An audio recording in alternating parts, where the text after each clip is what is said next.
நேற்று நம்ம முதலமைச்சர் அவர்கள் பார்த்தோம்னா தமிழ்நாட்டில் இருக்க மகளிர் எல்லாருக்குமே சர்ப்ரைஸாக 5000 ரூபாய் அறிவிச்சாங்க. இதை பற்றி என்ன நினைக்கிறீங்க? அது மக்கள் ரொம்ப சந்தோஷப்படுறாங்க. எனக்கு தெரிஞ்சதில் ஒரு விவசாய குடும்பம் ரொம்ப ஏழ்மையான குடும்பம். அதுக்கு முன்ன நாள் ஒரு 2000 ரூபாய் இல்லாமல் ரொம்ப அவசரப்பட்டு ரொம்ப கஷ்டமான குடும்பம் அது.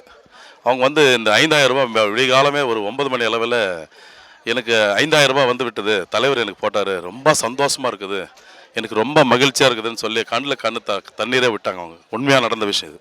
இது என் முன்னாடி கண் முன்னாடி நடந்த விஷயம். லைவில் என் கண் முன்னாடி நடந்த விஷயம். அவர் நல்லா இதை விட இதுவும் நல்லா இருக்கும், இனிமேலும் நல்லா இருக்கணும், வாழ்க வாழ்க வாழ்கன்னு சொல்லி அவங்க ரொம்ப ஆசைப்பட்டாங்க. அதோடு சேர்ந்து அவங்களோட சேர்ந்து அந்த குடும்பத்தோட ஒரு 10 குடும்பங்கள் சேர்ந்து அந்த விவசாயத்தில் நாங்கள் மேற்கு ஒன்றியம் அந்த வீட்டாண்ட நானே போனேன். நானே போய் பேசினேன். என்னை பார்த்துட்டு ரொம்ப சந்தோஷப்பட்டாங்க. அது எப்படி இருந்துச்சுன்னா, என்கிட்ட அவங்க 2000 ரூபாய் கேட்டாங்க. முன்ன நாள் கேட்டாங்க, என்னால் நான் கொடுக்குறேன்னு சொன்னேன். ஆனால் அந்த மறுநாள் காலையில் தலைவர் போட்டதுனால ரொம்ப சந்தோஷப்பட்டாங்க. எல்லாருமே அங்கே இருக்கிறவங்க எல்லாருமே ரொம்ப சந்தோஷப்பட்டாங்க. மிக்க நன்றி சார்.